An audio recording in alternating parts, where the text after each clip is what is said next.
원합니다. 앞뒤 좌우에 계신 분들과 함께 인사합시다. 사랑합니다. 축복합니다. 사랑합니다. 축복합니다. 네. 여러분, 예배 이후에 이루어지는 우리 모임과 교제, 특별히 여러분 예배 마치시고 나가실 때 우리 서로에게 특별히 또 반갑게 인사하시고 서로 또 환영해 주시고 또 이렇게 또 인사 꼭 나눠주시기를 부탁을 드립니다.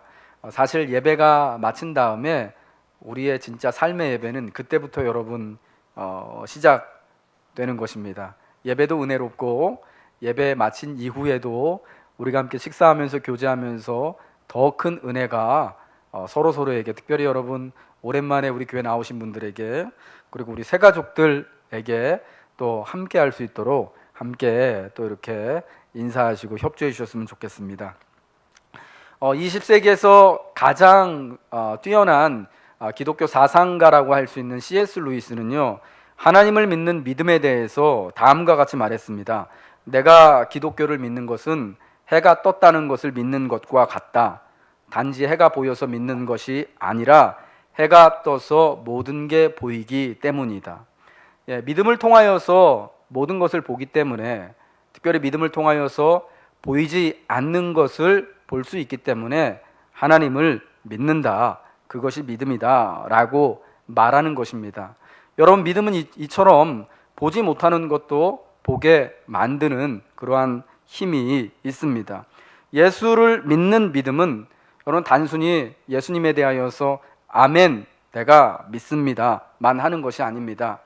도마가 부활하신 예수님을 만나고 내가 내 손에 못자국을 만져보고 찔린 창자국을 만져봐서 그리하여 믿음 없는 자가 되지 말고 믿는 자라가 되라고 말씀하셨을 때, 도마가 나의 주님, 나의 하나님이십니다 라고 여러분 고백하지 않습니까? 여러분, 도마는 그때 분명히 부활하신 주님을 보고 주님의 부활이 바로 그 주님이 자신의 하나님, 자신의 구주가 되신 것이 그냥 입술로만 되어지는 것이 아니라, 그냥 내가 단순히 고개만 끄덕끄덕 하는 것이 아니라 진실로 주님을 뵙기 때문에 보고 아는, 여러분, 그러한 분명한 믿음 가운데 있어지게 된 것이죠. 여러분, 믿음을 통해 우리는 하나님을 알고요, 또 세상을 알게 되고 이 세상의 시대와 역사와 또 세상에 이루어지는 모든 일들을 이해하고 바로 볼 수 있게 되는 것입니다. 이 유일하신 하나님의 그 권능하심과 계획과 은혜, 사람으로서는 도저히 그 뜻을, 하나님의 경영하시는 것, 세상이 되어지는 것을 알 수 없지만, 다만 우리가 하나님을 믿는 믿음이 있다면, 다만 우리가 하나님께 우리의 모든 초점을 마치고 있다면 그 하나님으로 말미암아서 세상도 바로 보게 되어지고 하나님의 일하심도 바로 보게 된다라는 것입니다. 오늘 우리가 본 이 하나님의 말씀인 다니엘 2장의 말씀은 하나님의 이상과 비전을 보게 되는 것이 바로 믿음이다. 믿음만이 오직 하나님을 보게 하고, 믿음만이 오직 하나님이 주신 꿈과 이상을 해석할 수 있음을 분명히 우리에게 말씀을 해주고 있습니다. 왕의 음식으로 자신을 더럽히지 않겠다고 뜻을 정한 다니엘에게 하나님은 지식과 명철을 더해 주시죠. 그뿐만이 아닙니다. 또 무엇을 주셨죠? 모든 환상과 꿈을 깨달아 알 수 있는 능력을 주셨습니다. 마치 창세기 40장에 나오는 요셉과 같은, 요셉에게 있었던 꿈을 꾸고 그 꿈을 해석해낼 수 있는 큰 능력을 허락하셨습니다. 하나님이 다니엘에게 이러한 모든 환상과 꿈을 알고 해석할 수 있는 이러한 능력을 허락하신 이유는요, 우리가 오늘 본 다니엘 2장을 통하여서 분명히 밝혀집니다. 오직 다니엘만이 이제 하나님이 주신 환상과 꿈을 깨닫고 해석할 수 있도록 하셔서 세상에 오직 하나님만이 역사의 길을 만드시고 알려주시는 주권자이시다라는 사실, 하나님이 시대를 이끄신다라는 것을 분명히 우리에게 선포하시는 것이죠. 어느 날 느부갓네살 왕이 꿈을 꾸었습니다. 이 꿈은 참 그로 하여금 크게 번뇌하게 만드는, 고민하게 만드는 꿈이었습니다. 그래서 그 꿈으로 말미암아서 잠을 이루지 못하고 한밤중에 깨어나게 되었습니다. 다시 잠을 이룰 수가 없었죠.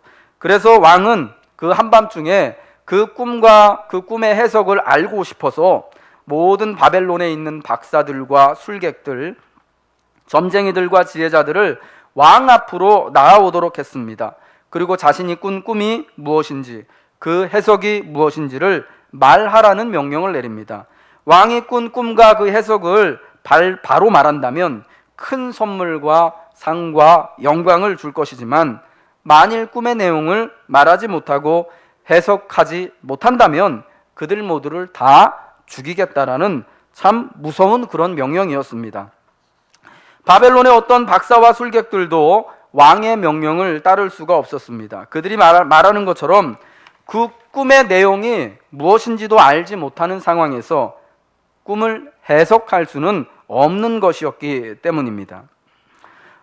여러분, 이 본문을 통하여서 우리가 참 지혜롭게 깨달아 알 수 있는 것, 저는 참 두 가지가 있다라고 생각이 되어집니다. 첫 번째는요, 이 최고 권세자라고 할지라도, 최고 지혜자라고 할지라도 여러분, 그들이 해결할 수 없는 문제가 있고 알 수 없는 문제가 분명히 있다라는 것입니다. 느부갓네살 왕의 권세도, 그의 협박과 회유도, 꿈도 그 해석도 알게 하지 못하지요. 갈대아에 있는 어떤 박사도, 술객도, 점성술사들, 지혜자들, 그 꿈도 해석도 도저히 알 수가 없습니다. 여러분, 꿈으로 말미암아서 느부갓네살 왕이 아주 번민하고 여러분 포악하게 변하지 않습니까? 이 꿈과 해석을 말하지 아니하면 모든 바벨론의 갈대아의 지혜자들을 다 잡아 죽이겠다. 그리고 그 꿈으로 말미암아 참 무능함이 여실히 드러난 지혜자들입니다. 그래서 사실은 이러한 권력자들과 지혜자들, 자신들에게 세상의 모든 권력이 있어서 세상의 질서를 만들고 세상을 운영해 나가고 세상의 모든 것을 통달하였다고 할지라도 사실은 그들이 참 무능하다라는 것, 역사에 대해서, 시대에 대해서, 앞으로 역사가 어떻게 흐를 것에 대하여서 전혀 알지 못하다라는 것을 분명히 보여주는 것이죠. 꿈과 환상을 주시는 분이 여기서 여러분 느부갓네살로 하여금 그 꿈을 꾸게 하시는 분이 분명 하나님이셨습니다. 하나님은 그 꿈으로 하나님이 그 시대를 향한, 그리고 이 시대에 세울 권력이 어떤 것인지, 권세가 어떤 것인지, 그리고 그 권세와 그 나라들을 다 이제 정복하고 승리할 하나님의 나라와 하나님의 영광스러운 그 존재를 사실은 보여주셨습니다. 하룻밤의 꿈만으로 이 땅에 되어질 모든 것들에 관한 여러분 그 꿈과 이상을 하나님이 보이시고 세우셨지만, 그러나 여러분 인간은 그 꿈을 도무지 알 수 없고 해석도 할 수 없고 도리어 그 꿈 때문에 번민하고 잠 못 이루고 또 폭력적으로 변하고 목숨이 위태로워지는 그런 나약한 자들이다라는 겁니다. 여러분, 그러므로 성도는 언제나요, 우리는 이 본문을 보면서 사실 우리가 왕이건 왕과 같은 느부갓네살과 같은 그런 권세를 가진 자이건 이 지금 왕 앞에 나와 있는 이 지혜자들, 그 참 지혜로운 자들이고 모든 지식과 학문, 특별히 여러분이 지금 여태까지 살아왔던 그 인생의 그 분야에 있어서 그래도 내가 이만큼의 경력이 있고 이만큼의 경험이 있건 없건 간에 모든 문제에 있어서 우리는 다 하나님 앞에 겸손해야 한다라는 것입니다. 능력과 시대가 오직 그분께만 있음을 우리는 고백해야 합니다. 느부갓네살 왕이 그의 권력과 그리고 위협으로 꿈을 알고자 합니다. 해석을 알고자 합니다. 하지만 결코 알아낼 수가 없지요. 그리고 도리어 이성을 잃어버려서 마치 한 마리 성난 야수와 같이 광포해집니다. 폭력적으로 난폭하게 변합니다. 그러나 여러분 결코 그러한 모든 것들이 그의 번민케 하는 마음, 그 문제를 해결할 수 없었다라는 겁니다. 여러분, 여기서 두 번째로요, 여러분 질문 드리고 싶은 게, 그럼 이 느부갓네살 왕의 이 광기 어린 진노를 우리는 어떻게 이해해야 할까요? 그저 그동안 바벨론의 지혜자들에게 왕이 쌓였던 그 상당한 그런 의심과 불편함이 있었기 때문에 이참에 이것들 다 제거하고 숙청시켜 버릴까 하는, 여러분, 그러한 한바탕 소동입니까? 지혜자들이 볼 때는 왕이 사실은 굉장히 말도 안 되는 명령을 내려서 자기들을 숙청하려고 하는 것으로 보여질 수 있어요. 아마 이전에도 이 왕이요, 이런 일로 자기 마음에 들지 않는 정적들을 제거했는지도 모릅니다. 근데 여러분, 지금 이 느부갓네살 왕의 명령은 누가 보더라도 그 정도가 참 많이 지나친 것 같습니다. 바벨론의 모든 박사들, 지혜자들을 다 죽여버리라는 명령은 누가 보더라도 여러분, 이거는 참 난폭한, 참 횡포로밖에 비춰지지 않는 것이죠. 하나님을 모르는 권력이요, 믿음이 없는 권력이 세상에 얼마나 폭력적이고 야만적인지를 알 수가 있는 것입니다. 그러면 여러분, 성도 여러분, 우리가 지난주에 국회의원 선거가 있었고 또 내년에는 또 대통령 선거가 있지 않습니까? 우리가 이러한 선거들을 앞두고 나라의 지도자들, 나라의 이러한 권세와 권력을 가질 분들을 세우게 될 때 하나님 앞에 특별히 간곡하게 기도해야 합니다. 이 권력들이, 이 권세들이 하나님을 믿는 믿음 안에서, 하나님의 능력과 시대 안에서 바로 세워지기를, 그래서 성도는 기도해야 한다라는 것이죠. 왜냐하면은 믿음이 없는, 하나님을 모르는 권력은 이렇듯 끝간데 없이 폭력적으로 난폭하게 변할 수 있기 때문입니다. 물론 여러분, 이 본문이 그저 권력이, 세상의 권력이 다 야만적이고 폭력적이다라는 것만을 말하는 건 아닙니다. 왕의 이 포악한 명령은 오직 이 하나님이 주신 꿈과 환상은 하나님이 알게 하실 때에만 그 꿈이 뭔지, 그 의미가 뭔지를 해석할 수 있다라는 것을 분명히 보여주는 그러한 장치입니다. 하나님이 은혜를 주셔서 모든 환상과 꿈을 깨달아 알게 되는 다니엘 같은 믿음의 신실한 사람이 아니고서는 이 꿈을 어떤 지혜자도, 어떤 권세자도, 어떤 능력자도 알 수 없다라는 것입니다. 왕의 권세와 횡포가 도리어 하나님의 영광과 하나님이 시대를 지금 주관하시고 다스리신다라는 것을 드러내는 거죠. 여러분, 초대교회 시절 네로 황제로부터 이 교회에 대한, 기독교에 대한 참 큰 핍박들이 일어났습니다. 그리고 여러분, 그 핍박이 가장 심했던 때가 바로 도미티아누스라는 황제의 시대였습니다. 기원 후 100년이 조금 안 되던 그 시기, 그러니까 교회력으로 따지면 사도 요한이 반모섬으로 유배되어져 갔을 때가 바로 도미티아누스 황제가 다스리던 때, 그 황제로 말미암아 교회에 엄청난 핍박과 박해가 일어났던 시절입니다. 여러분, 그래서 성도들이여 이 황제를 어떻게 별명으로 불렀냐면 짐승이라고 불렀어요. 저 짐승을 주의해라. 짐승을 주의하라. 여러분, 계시록에 보면은 짐승이 나오잖아요. 계시록 말씀을 보면은 거기서 말하는 짐승이 뭐냐? 이렇듯 도미티아누스처럼 이렇게 하나님을 불신하고 믿지 않는, 도리어 그래서 믿는 교회와 성도들을 핍박하는 세상의 권력, 모든 사단적인 권세의 실체를 짐승이라는 표현으로 나타내는데, 특별히 여러분, 그 당시에 짐승이라고 말하면, 계시록에 666이라고 말하면 바로 이 사실은 네로 같은 황제들 콕 집어서 도미티아누스 황제를 사실은 대놓고 말은 못하니까, 대놓고 말했다가 잡혀가서 죽잖아요. 그러니까 이렇게 비유적으로 짐승이라고 표현을 했던 겁니다.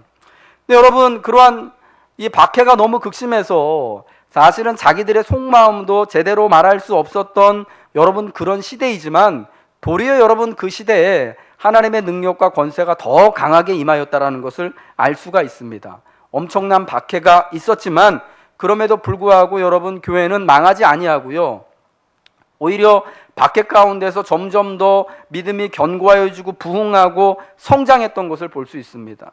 교회를 그렇게 잔혹하게 박해했던 짐승이라고 불리웠던 도미티아누스 황제는 결국 자기의 수하에 의하여서 죽임을 당하고 그 시대가 저뭅니다. 그러나 여러분, 그가 멸망시키려고 했던 우리의 신앙은 어떻게 됐습니까? 그 박해의 시기를 여러분 살아남고, 도리어 여러분 로마 제국과 로마 시대의 로마의 모든 것들을 다 믿음 안에서 품는, 여러분 믿음이 교회가 승리하는 역사를 이제 이루게 되었다라는 것이죠. 뿐만 아니라 도미티아누스가 그렇게 엄청난 박해를 퍼붓고 있던 때 하나님의 나라와 하나님의 영광과 하나님의 나라의 승리에 관한 놀라운 비전이 여러분 새롭게 선포되어지고 계시의 모든 말씀이 그 시대에 여러분 완성되었던 것을 우리는 알지 않습니까? 도미티아누스 그 시대에 반모섬으로 유배간 사도 요한에게 부활하신 예수님, 하늘에 계신 예수님께서 이제 사도 요한에게 계시의 말씀을 주시고 하나님의 영광을 보여주시지 않습니까? 그래서 이제 종말의 때에 승리하는 하나님의 교회와 성도들에 관하여서 하나님의 나라가 이 땅에 어떻게 이 사단을 깨트리고 영광스럽게 임하는가를 보여주시는 것이 바로 여러분 계시록의 말씀이 아니겠습니까? 그러면 여러분, 우리가 이런 어려운 참 세상의 권세와 또 우리의 믿음을 위협하는 여러 가지 또 이 위협들이 우리에게 참 힘겹게 두렵게 참 달려들고 있는 그때일지라도 이때 하나님의 은혜와 권세와 역사가 나에게 더 강하게 역사하신다, 하나님이 우리를 붙잡아 주신다, 우리를 승리케 하신다라는 이 믿음을 가지시고 이겨내시는 은혜가 있어야 할 줄로 믿습니다. 믿음만이 이상과 비전을 보고 깨닫게 하는 것입니다. 우리 한번 본문 11절 말씀을 함께 읽겠습니다. 시작. 왕께서 물으신 것은 어려운 일이라. 육체와 함께 살지 아니하는 신들 외에는 왕 앞에 그것을 보일 자가 없나이다 한지라. 박사들이 왕에게 대답하는 내용이 뭡니까? 그 꿈의 내용을 말하는 것도 아니고 해석을 말하는 것도 아닙니다. 세상에 어떤 사람도 어떤 지혜자도 왕이 꾼 꿈과 그 해석을 말할 수 없다라는 겁니다. 혹 사람 중에 거하지 아니하는 신들이라면 모를까, 혹 하나님이라면 모를까 하는 거죠. 사람들은, 우리는 지혜자지만 알 수 없다라는 겁니다. 바벨론의 박사들, 그 사람들이 여러분 어떤 사람들입니까?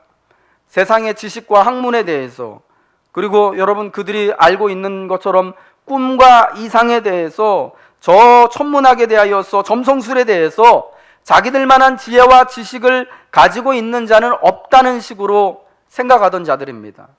모든 꿈과 이상, 모든 학문과 지식과 지혜, 우리들이 모르는 것이 없다라고 자랑하던 자들입니다. 웬만해서는 우리 모르겠습니다, 세상에 그거 말할 수 있는 사람이 어디 있겠습니까? 라고 말하지 않는 사람들입니다. 그런데 여러분, 자기들의 목숨이 지금 경각에 달려 있으니까 어떻게 합니까? 세상에 어떤 왕도 그런 요구를 한 적이 없습니다. 세상에 어떤 사람도 오직 신들 외에는 그 꿈의 내용과 해석을 말할 수 없다고 우리가 스스로 우린 모릅니다, 무능합니다 라고 고백하지 않습니까? 이 바벨론의 박사들이 꿈도 해석도 할 수 없는 이유가 뭐겠습니까? 그 꿈을 누가 주신 거죠? 누가 꿈꾸게 하신 겁니까?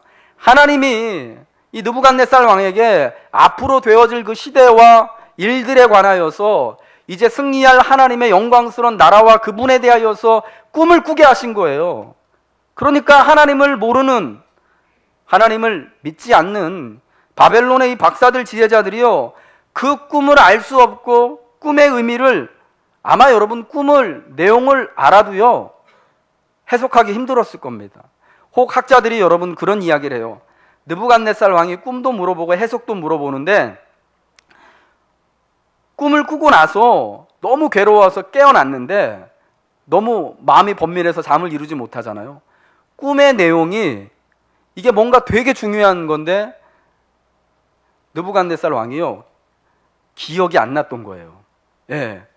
여러분 꿈 꿨는데 굉장히 뭔가 좀 찜찜한 꿈을 꿨는데 너무 힘든 꿈을 꿨는데 그 꿈이 무슨 내용인지 여러분 기억 안 날 때 있으시죠?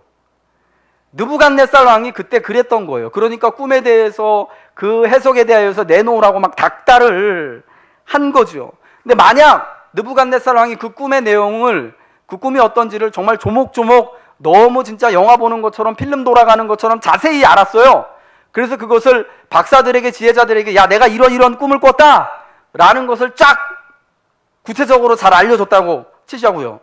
그럼 여러분 그 박사들이, 지혜자들이 그 꿈의 의미를 해석할 수 있었을까요? 나름대로 해석은 했겠죠. 왕이시여 이 꿈은 이런 겁니다 막 하면서 막 신나게 해석을 했겠죠. 근데 여러분 그 아마 해석하는 의미가 다 틀렸을 거예요.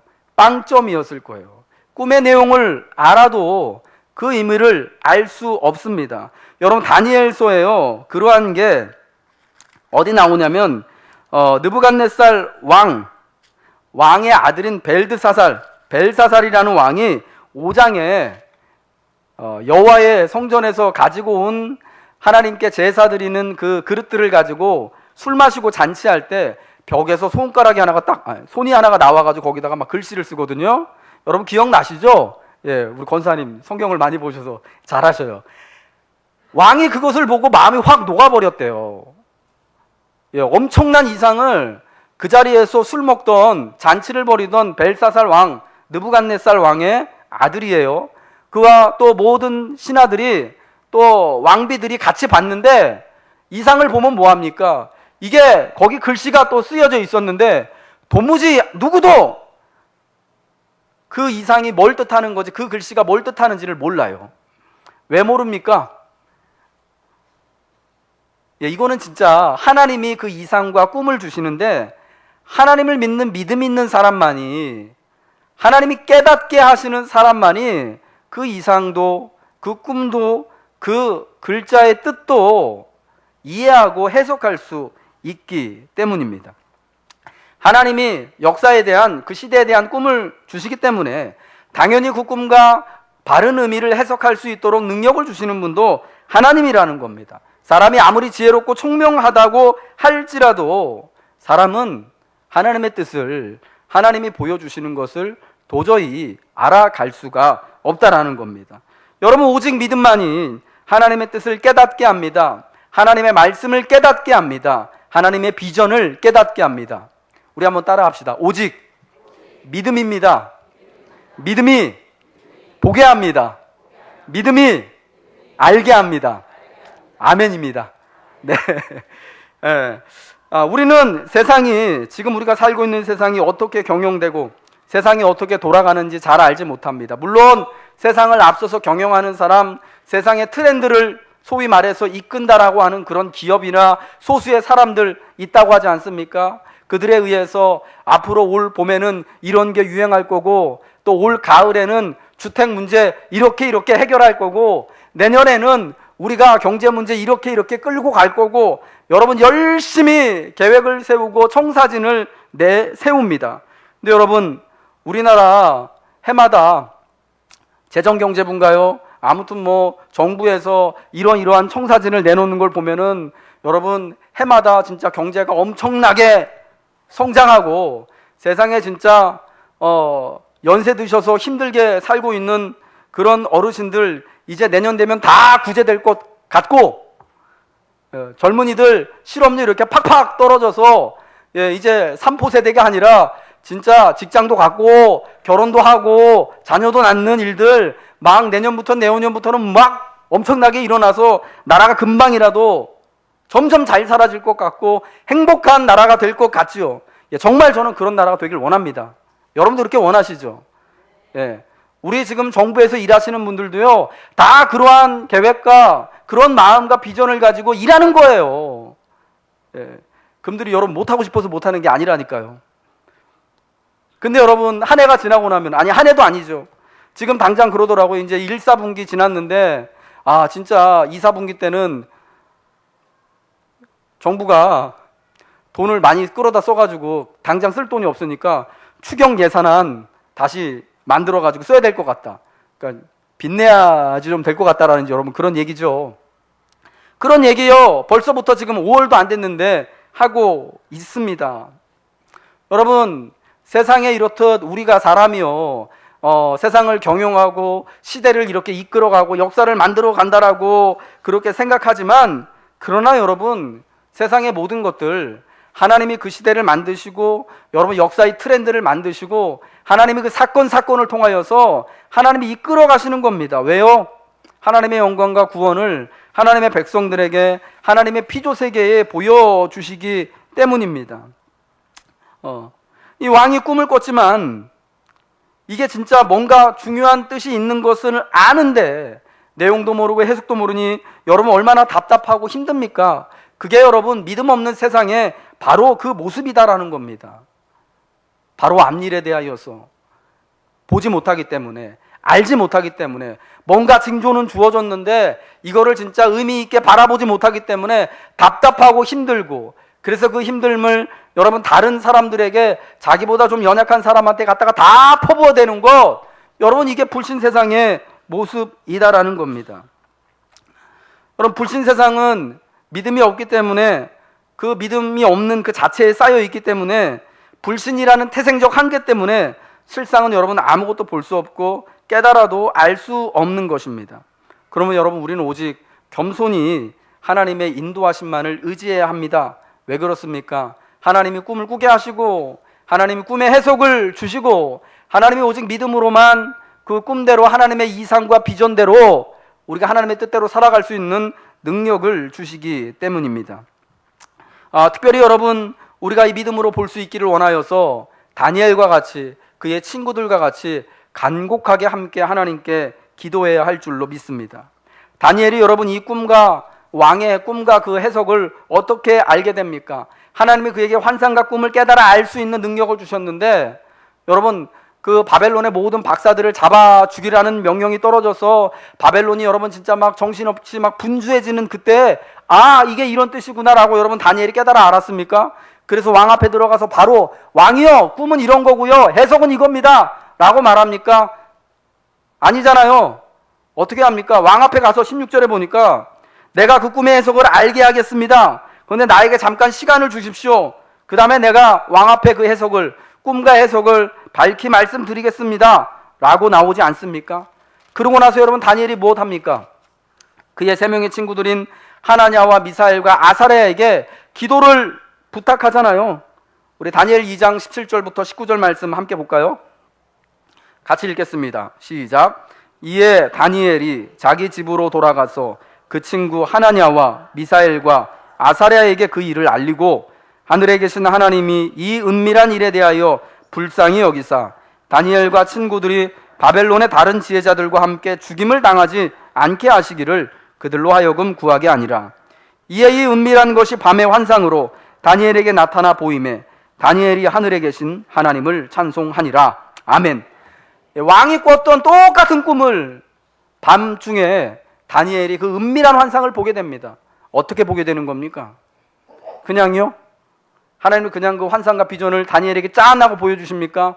다니엘이 시간을 구하고 자기의 친구들에게 기도해 줄 것을 요청하잖아요. 은밀한 일에 대하여서 우리를 불쌍히 여겨주셔서 죽임당하지 않고 구원하여 주시기를 같이 기도해 줘라. 그러면서 자기도 기도했어요. 여러분 그러니까 하나님이 그 은밀한 일을 느부갓네살 왕이 꾸었던 그 꿈을 다니엘에게도 보여주시고 그 꿈을 해석할 수 있는 지혜를 허락해 주신 것입니다. 여러분 믿음은 보는 것과 관련되어 있는 것입니다.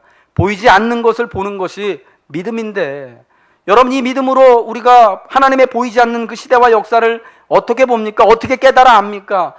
보이지 않는 우리의 인생길을 어떻게 걸어갑니까? 그 믿음을 어떻게 우리가 표현합니까? 기도로 그렇게 한다라는 것입니다. 그러면 성도 여러분, 우리가 보지 못하는 것들, 보이지 않는 것들을 우리가 믿음으로 바라보고 하나님의 선하신 인도하심을 여러분 누리기 위하여서 시간마다 함께 기도하시기 바랍니다. 저는 오늘 다니엘과 같은 심정으로 여러분에게 참 권면하고 싶습니다. 앞으로요 우리가 매월 마지막 주 금요 기도회 시간 우리 9시에 모이잖아요. 매월 마지막 주는 특별히 기간별 전도회별로 순번을 정해서 이번 4월 달 마지막 주는 이번엔 베드로, 그래서 그 주간에는, 그 마지막 주간에는 모든 그 기관의 전도회 회원들이 함께 모여서 기도하는 시간을 가졌으면 좋겠습니다. 특별히 그 기관을 위해서 우리가 9월 25일 날 가족 초청을 하는 가족 구원을 위한 홈커밍 데이를 준비하고 있지 않습니까? 9월 25일 그때까지 한시적으로만 매월 마지막 주를 그렇게 간절히 함께 구원을 위해서 하나님의 인도하심을 위하여서 기간별로 돌아가면서 기도하는 시간을 갖도록 하겠습니다. 여러분 그때 나오실 때 특별히 이제 한 달에 한 번씩 기간별로 그렇게 기도회를 금요일날 할 텐데 모든 기관의 식구들을, 전도회별로 식구들을 다 초청하셔서 다니엘처럼 그 친구들처럼 우리 함께 기도했으면 좋겠습니다. 특별히 그때 여러분 각 그 기관별로 기도 제목들이 있잖아요. 우리가 여러분 지금 목요일마다요 목요 중보 기도팀이 여러분 모든 성도님들 한 사람 한 사람 이름 불러가면서 기도하는 거 아십니까? 매주마다 우리 한 170명 되는 사람들 다 기도할 수 없어가지고요 이렇게 이번 주에는 한 20명, 그 다음 주에 20명 이렇게 잘라가지고 계속 기도해주고 있어요. 그렇듯이 금요일날 그 기도 시간에 기관별로 나올 때 여러분 각 그 기관별 기도 제목, 그 기관에 속한 또 성도들의 각자의 기도 제목을 잘 정리하셔서 가지고 오세요. 그럼 여러분 우리가 그것을 놓고 그 시간에 또 가족 구원을 위해서 기관별, 전도회별 그 기도 제목을 놓고 합심해서 하나님이 우리를 불쌍히 여겨주시기를, 하나님이 우리에게 보이지 않는 것을 보여주시기를, 하나님이 우리를 구원해 주시기를 함께 기도하겠습니다. 그리고 여러분 우리가 한번 다니엘처럼 그 하나님이 우리에게 보여주시는 여러분 그 믿음의 그 역사를, 그 현장을 우리가 한번 함께 경험해 보자라는 것입니다. 여러분 믿음은 바라는 것들의 실상이고 보지 못하는 것들의 증거다라고 말씀하셨을 때 그 믿음은요 보지 못하는 것을, 당연히 볼 수 없는 것을 보게 하는 것이다 라는 의미입니다. 여러분 우리의 인생살이, 우리의 삶, 우리의 미래 여러분 잘 보이지 않죠. 알 수 없죠. 다만 알지 못하지만 믿고 가죠. 그래서 우리가 기도할 때 하나님이 주시는 은혜가 우리 가운데 임할 때 보지 않는 것, 볼 수 없는 것이 나에게 보여주고 우리가 그로 말미암아 하나님의 영광을 누리고 승리하게 될 줄로 믿습니다. 우리 함께 찬양하겠습니다. 주께 가까이 날 이끄소서.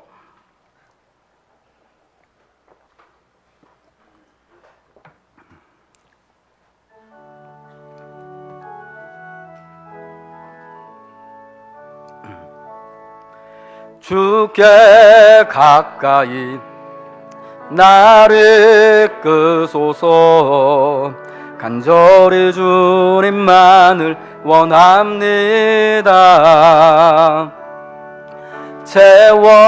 채워주소서.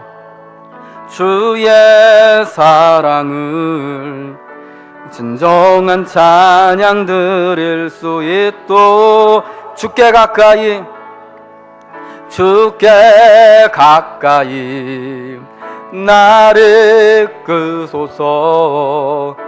간절히 주님만을 원합니다. 채워주소. 주의 사랑을, 주의 사랑을 진정한 찬양 드릴 수 있도록. 아멘. 목마른 나의 영혼 주를 부르니 나의 맘 만져 주소서. 주님만을 원합니다. 더 원합니다. 원합니다. 나의 맘 만져 우리 한 번 더 고백합시다. 주께 가까이 날 이끄소서. 주께 가까이 나를 이끄소서. 간절히 주님만을 원합니다. 아멘. 채워주소서. 주의 사랑을 진정한 찬양 드릴 수 있도록 목마른 나의 영혼, 목마른 나의 영혼 주를 부르니 나의 맘 만져 주소서. 주님만을 원합니다. 더 원합니다. 나의 맘 만져 주. 목마른 나의 영혼, 목마른 나의 영혼 주를 부르니 나의 맘 만져 주소서. 주님만을 원합니다. 더 원합니다. 나의 맘 만져 주소서. 우리 같이 한번 믿음으로 기도합시다. 하나님, 믿음으로 보이지 않는 것, 믿음으로 볼 수 없는 것들을 보게 되는 은혜와 능력이 우리에게 있기를 원합니다. 우리가 간구할 때 우리가 간절히 하나님의 영광과 구원